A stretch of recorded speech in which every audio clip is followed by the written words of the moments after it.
Хочу сказать, что автор данного видео не поддерживает насилие в обществе, употребление алкоголя и наркотиков, а также против буллинга в сети и реальной жизни. В этом видео мне хочется подробнее осветить личность Стаса Панини, рассказать последствия смертельного стрима и поговорить о проблеме трэш-стримов в России в целом. Я хочу вам объяснить, кто такой Стас Рифлай и откуда он взялся, и что он из себя представляет. А то СМИ скоро будут рассказывать нам о том, что он украинский агент, у которого цель развалить Россию. Также хочу поблагодарить человека под ником Lobsters за поддержку канала. Я очень тебе благодарен. Спасибо от души в душу. Ссылка для поддержки в описании. Станислав Решетняк, он же Стас Решетников, Стас Панини, Санини, Пиявка, Сосян, Малой и Стас Рифлай. 30 годам мужчина сделал карьеру трэш-стримера. Когда-то он был участником Ебатории, вместе с топ-геймером Выжилингом, Владом Савельевым, Озоном и другими. Но позднее поссорился с Линком, тот обозвал его пиявкой и перестал общаться с ним. Что такое Ебатория, я расскажу чуть позже. Отзывы среди стримеров о Стасе очень плохие. Другие стримеры утверждают, что он эгоцентрист, нарцисс, подлец, не умеет дружить и не любит никого кроме себя. Стримить и общаться с ним считается зашкваром. Даже нарезчики трэш-стримов отказывались делать нарезки для Санини, опасаясь за свою репутацию и не брались за это даже за деньги. Сейчас многие в сети и в прессе утверждают, что Санини был настоящим садистом. По сети гуляют ролики с жестокими сценами, он дает пощечины молодой девушке, так называемые лещи за донат. Заливает несколько раз перцовкой Валю, ныне покойную. Тащит пьяного в хлам депутата Ганичева и говорит: садись и стрим. Еще раз! Сука, ебаный, помойче, ебаный нахуй, опущенный нахуй, насрано. Другая девушка угрожает выпрыгнуть из окна, а Санини ее в этот момент подстрекает. Ну прыгай, ты хотела? Прыгай. Уверен? Уверен, прыгай, мне похуй. Еще одной девушке парень выбивает челюсть ударом по лицу. Господи, малый! Ты охуел, тварь, нахуй, а? Он реально видел. Ты охуел, тварь, ебаная! Бьет девушку в живот. Казалось бы, на видео все очевидно. Молодой парень, садист, издевается над несчастными девушками. А что если в истории с Гениальной тоже не все так просто, как показалось на видео? Возьмем для примера случай с Валентиной и Перцовкой. Девушка, которая работала эскортницей, привела к Панини клиента и обслужила его в доме Стаса. На просьбы стримера уйти и забрать гостя Валентина заявляет, чтобы Санини вызвал ей такси. Стример, который уже не трезв и явно на взводе, повторяет одну и ту же фразу: «Собирайся и уходи, собирайся и уходи». В это время звучит донат с просьбой залить девушку перцовкой. Что и происходит дальше на видео. Само собой, я не оправдываю его действия, но в СМИ говорят, что он ее залил перцовкой и выгнал на балкон, где она и замерзла. Лживые СМИ. Что же все-таки происходит на трэш-стримах у Санини? Давайте разбираться вместе. В определенный период Санини стал стримить с ярославским депутатом Валентином Владимировичем, известным персонажем среди стримеров. Изначально трансляции с депутатом были достаточно дружелюбными и спокойными, но зрители хотели крови и зрелищ. Особым садизмом отличались некоторые донатеры, так появились челленджи крещения, обливания холодной водой.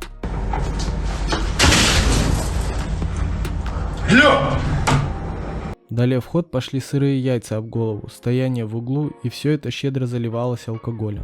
А ты вот знаешь, продался на мнение работяг. В это время в мире стримеров за депутата шла борьба, и Валентина пытались забрать у Санини. Поклонники депутата вызывали полицию, дианонили адреса, подбрасывали дымовые шашки и свиные головы. В итоге депутат сам сбежал от Стаса.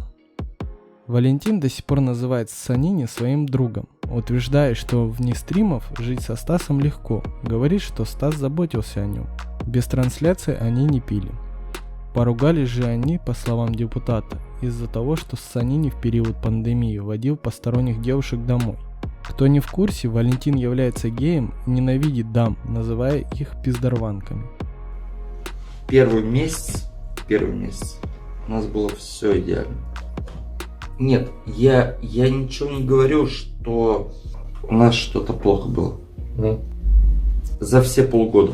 Ну, потом под конец меня стало вымораживать. Меня выморозило то, что Стас, когда пандемия, он приглашал 1, 2, 3, 10 девушку. И когда однажды он пригласил, я уехал. Итак, пробуем осветить личность одной из самых пиздорванок Санини. Валентина Григорьевна, как она себя называла в сети, Валентина Гениальная, 27-летняя девушка родом из Краснодара. Друзья Валентины вспоминают, что на родине в Краснодаре их приятельница была совсем не такой распущенной девицей, какой ее запомнили в московском регионе. Она вращалась в очень интеллигентной среде учащихся театрального колледжа. Многие из студентов впоследствии стали преподавать, либо устроились на работу в театр. И только Валентина не смогла найти себя в профессии, рассказывает ее приятельница. Возможно, это произошло из-за того, что мать Григорьевой рано скончалась, а отец не занимался воспитанием. Семья девушки – мама, бабушка, брат-инвалид-колясочник. Мама и бабушка скончались 5 лет назад на руках у Вали.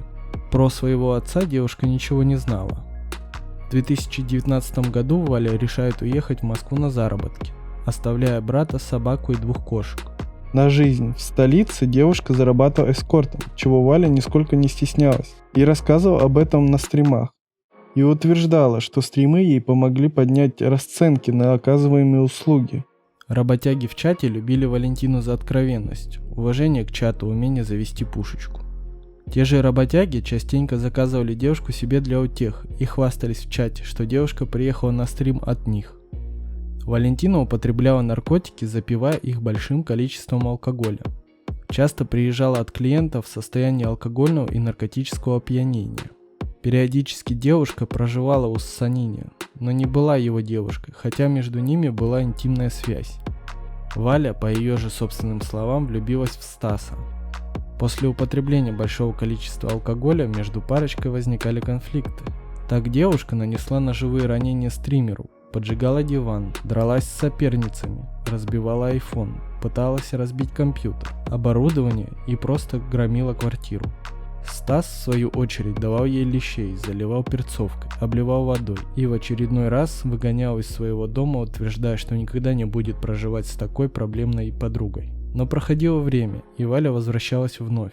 Подруги Вали утверждали, что в трезвом состоянии девушка была доброжелательной, активной и жизнерадостной. Действительно, Валя неплохо готовила, убиралась и старалась во всем помочь стримеру. Валентины двигала любовь к Стасу, а Санини – желание завести контент. На этот раз стримеру все-таки удалось сделать пушечку. Этот стрим вошел в историю трэш-стримов как смертельный стрим с Санини. О подробностях этого стрима я рассказывал в прошлом видео. После приезда полиции Санини поместили в СИЗО. На вопрос журналистов о причине смерти девушки Панини предположил, что это передоз наркотиков. Экспертиза тела девушки показала наличие черепно-мозговой травмы, субдуральной гематомы, множество ссадин, синяков и кровоподтеков. После оглашения экспертизы суд принял решение оставить стримера под стражей на 2 месяца. Обвинение звучит как умышленное причинение тяжкого вреда здоровью, повлекшее смерть. Наказание по этой статье – лишение свободы сроком до 15 лет. Далее будет проводиться химико-биологическая экспертиза и другие следственные действия, в результате которых картина преступления должна проясниться. В сети люди выдвигают множество версий происшедшего. Девушка могла получить травмы сама, так как по утверждению подруги Марины, с которой девушка была на стриме, Валя летала по всему дому, падала даже с крыши дома. Кто-то считает, что у девушки остановилось сердце от банального передоза. В крови девушки было найдены следы 3 видов наркотиков. Нам же остается только ждать официального заявления следствия и гадать, что же произошло на самом деле. Стоит отметить, что СМИ в погоне за свеженькой информацией жадно выхватывают куски со стримов Панини и искажают факты, что девушка была беременна от Стаса, что залил ее перцовкой и выгнал на балкон. Все это является ложью. Он ее залил перцовкой за 2 месяца до происшествия. Сейчас везде звучат фразы «Панини садист, убийца, хоть бы его посадили в тюрьму». Но все ли так однозначно в этой истории? Простой парень Стас Решетняк очень хотел стать известным и популярным, как и многие молодые люди. В то время трэш-стримы только набирали обороты в России. Нечто свежее, новое, необычное, яркое. На стримах можно было неплохо заработать. Стримером быть престижнее, чем простым работягой завода, например, как я. Стас решил пойти по этому пути, но делать одному что-то новенькое всегда тяжело. Так образовалась Ебатория, объединение стримеров, которые делали трэш-контент и называли себя ебаторщиками. Все было неплохо, пока другой стример, Выжилинк, не обиделся на Панини из-за женщин. Так говорит сам Линк. Но правда ли это? Может быть, Линк просто убирал конкурентов, стримеров. Может быть, девушка сама выбрала Стаса. В итоге Ебатория распалась, а Стас с легкого слова Линка стал с Санини, с зашкваром и пиявкой. Так стример стал делать контент самостоятельно, а все стримеры и работяги хейтить его при любом удобном случае. Вы должны понимать, что травля в интернете для самовлюбленного Санини сильная эмоциональная травма. Девушки, которые окружали стримера, были весьма своеобразными. Каждая из них носила прозвище от работяг, только вслушайтесь. Члера, спермачка, кобра. Сразу понятно, что характер у девушек непростой. При этом всем они влюблялись в Стаса без памяти. Работяги в чате любили стравливать девушек между собой, постоянно донатили на этот контент. Стас же пытался реабилитироваться, часто уступал перед натиском чата, и контент перерастал в банальные разборки и драки. Иногда девушки являлись провокаторами и делали что-то, зная, что получат агрессию в ответ. Стаса не раз избивали, ему приходилось постоянно переезжать. Позже началась травля из-за контента с депутатом. Была ли там неоправданная жестокость? Или за травлей стояли люди, хотевшие забрать депутата себе? Ведь сейчас над ним производят все те же челленджи, только другие люди исполняют их. Стоит рассказать, что депутат — это важный персонаж в мире стримов, и Стас понимал, что это его шанс реабилитироваться перед зрителями и завести такой долгожданный контент. Но зрители требовали трэша, и Панини в очередной раз уступил. Почему? Парень был изгоем на протяжении многих лет. Его не любили и не уважали стримеры, презирали зрители. За что? Все просто. Нашли слабого и травили его. Каждый знал, что Санини запустит поток и начнется слезатория. Огромное количество дизлайков, тонны хейта. Все это заставляло стримера постоянно пытаться что-то показать зрителю, чтобы вернуть уважение и популярность. Поэтому и контент с депутатом перерастал из дружеских посиделок в издевательство. После побега и предательства депутата Панини понял, что шансов на уважение аудитории не осталось. Его агрессия стала выплескиваться в состоянии алкогольного опьянения все чаще. Кто же все-таки садист? Стас Решетняк? Стримеры, устроившие травлю в сети и в реальной жизни?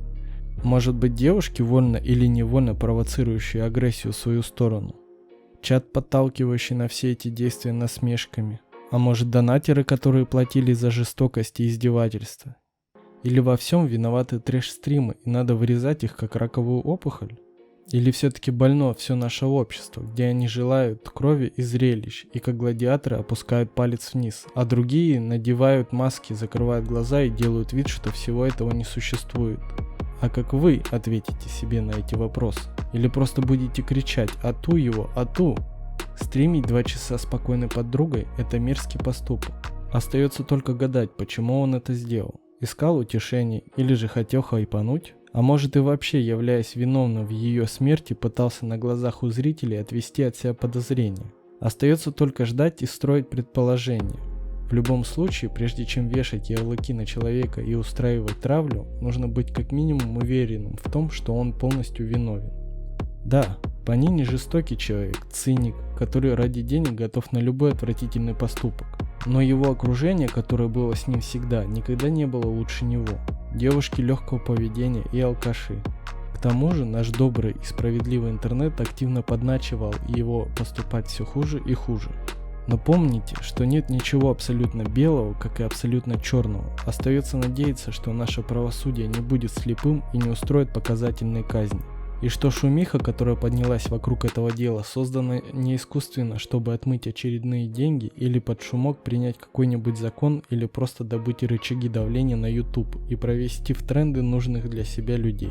Спасибо вам, что досмотрели мой ролик до конца. Не забываем подписаться и поставить лайк на дорожку.